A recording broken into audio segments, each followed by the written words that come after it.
all our assistants that are involved with it. So we appreciate that.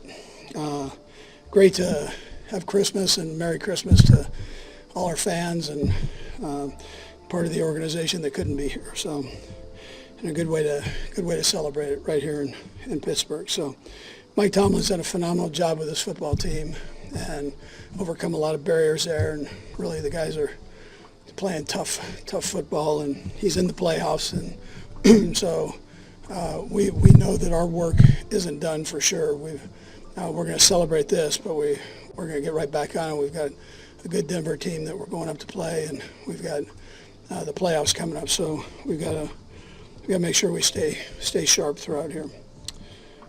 Really, as far as the injuries go, Pacheco would be the only one. He's got dinged his ribs there, so we'll see how bad they are. On the positive side of that, he played good football along with Kareem, and P. Ryan just keeps making plays for us. So, and then Pat with a big day, 29 for 38. And Nags with his game plan, putting this thing together on a short week. Now, that's a tough thing to do. And those guys, when they had free time, which it wasn't a lot, they made sure they got a solid game plan, as did Spags with his crew and coaches. I just think all the coaches did a nice job, and then the players buying into it on a short week and studying to make sure that they weren't flopping around out there. I thought they were very diligent with that. Xavier had a nice day with the 8 catches, and then Kelce, I mean, what more can you say about him? Every time we come out here, he sets some kind of record. So, but in tribute to Tony, not to my wish, but he did the dunk. So Tony, if you're out there, that was your pat on the back there, and that's all out of respect for you, man. So, and then defensively, like I said, Spags had a great game plan against a powerful, strong offense. They've got good receivers, they've got good running backs, the quarterback's playing well. Their offensive line is stout, and I thought our D-line stepped up without Chris. The guys stepped up and did a great job there.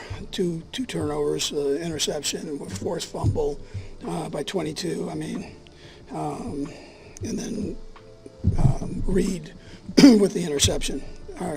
Ariza had I lose my voice there. Ariza did a nice job in the punt game. So all in all, I thought it was a good day with all 3 phases. So that time, George. It's not the first time, obviously, you had the first round bye in the playoffs, but do you feel like you've ever needed it quite like you need it this year? I think it'll definitely help. I mean, with some of the guys that are banged up, so to get guys back and freshen up a little bit, I think will be a positive for us. Netflix looks like Gabe, Patrick, and Travis and Jack. This is your stanza. How soon did you pack it? I didn't pack it. One of my elves did. I can't transition on that to you, though. I can't tell you the secrets. But there was an elf involved. For all you non-believers out there, doggone it. How much of what we've seen in the past couple of years offensively in particular is getting Hollywood back, and obviously Xavier's playing at a different speed, I know, but how much do you think those two things correlate to what we're seeing offensively? Yeah, so Hollywood's doing a great job. We're trying to ease him back in, and it's like holding a horse back, man. He wants to get back in every time we take him out, so which is a positive thing. He's got a great attitude. But to have both those guys in there is a plus for sure. I think they're all doing well. You know, they're all playing good football right now, and they all complement each other a certain way. So I'd hate to just pick 2 of them out, but they're doing a good job there. Andy, do you feel like these last 2 games have almost certainly been the most complete games of the season?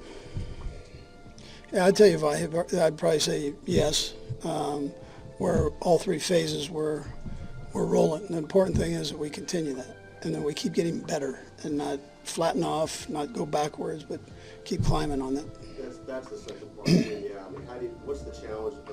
Now you've clinched this, but the challenge is staying sharp for really 3.5 weeks till you're probably playing everybody the same way.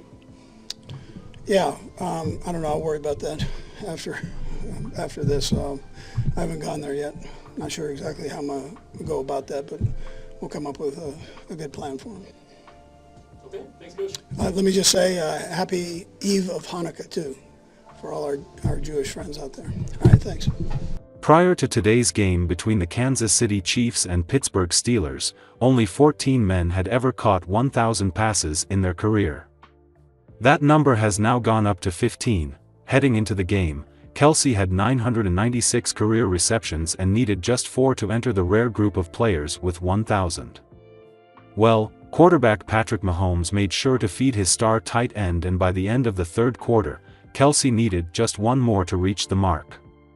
He got his on a big pass over the middle that put the team in scoring position just before the start of the fourth quarter. The Chiefs would score on the first play of the fourth quarter to extend their lead to 22-10, in reaching 1,000 career receptions.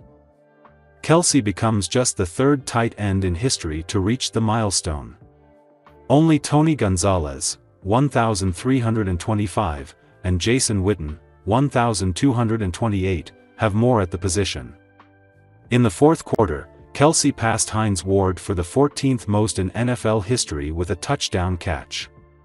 Ward retired with exactly 1,000, but Kelce may need another year to start passing some of the other all-time greats who have reached the milestone. By most metrics, 2024 has been a down year for Kelce. His yards per catch and yards per game have both been career lows, as star quarterback Patrick Mahomes has struggled to move the ball as efficiently as we've gotten used to, but Kelce had such an unbelievable 10-year start to his career that he was able to climb that all-time ranking very quickly.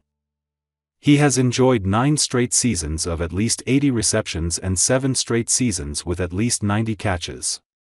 Kelce has made the Pro Bowl every year since 2015, and there's every reason to believe that he'll make it 10 in a row this season. Christmas Day has been a truly remarkable one for Kelce. Between the Happy Gilmore 2 trailer, his team's impending win over the Steelers, and his personal milestone, this is one Christmas he won't soon forget. Pittsburgh Steelers star defensive tackle Cam Heyward went down with an injury against the Kansas City Chiefs. Heyward was injured on Patrick Mahomes' touchdown to Travis Kelce. He went down to a knee and grabbed at his right leg, which trainers examined. Heyward walked gingerly off the field and would be sat on the sidelines while being examined. He later returned to the game but appeared to walk gingerly for much of the game and was ineffective. With Heyward out, the Steelers turned to Isaiah Loudermilk. Backup defensive lineman Dean Lowry was inactive, and another depth piece up front in Preston Smith was also held out. As a result, the team is thin up front, but they will have at least 10 days until they face the Cincinnati Bengals at home. Whether Heyward will be able to play remains a huge question, but the team will need him out there to win a game in the playoffs. Just a few days after their win over the Houston Texans, Travis Kelce and the Kansas City Chiefs were back in action as they faced the Pittsburgh Steelers at Acrisure Stadium on Christmas Day. Coming into the game, Kelce, in his 12th NFL season, had recorded 89 catches. He had also tallied 6 straight seasons with 90 or more catches, the only tight end in league history to achieve this. On the Chiefs' first drive of the game, quarterback Patrick Mahomes hit Kelce for a 4-yard gain, marking his first catch of the game and his 90th of the 2024 season. In doing so, the former Cincinnati Bearcat star has recorded 90 catches for 7 straight years, the longest streak by any player in NFL history, regardless of position, according to OptaStats on X. Travis Kelce now has at least 90 catches for the 7th consecutive season, the longest streak by any player in NFL history. OptaStats wrote on X, no other tight end has ever had 90 catches in more than 2 consecutive seasons. Kelce, in his Hall of Fame-worthy career, is the only tight end to have 90 catches in more than 2 consecutive seasons, let alone 7. Former Kansas City star Tony Gonzalez recorded 2 straight seasons of 90 receptions in 2007 and 2008, his final 2 seasons with the Chiefs.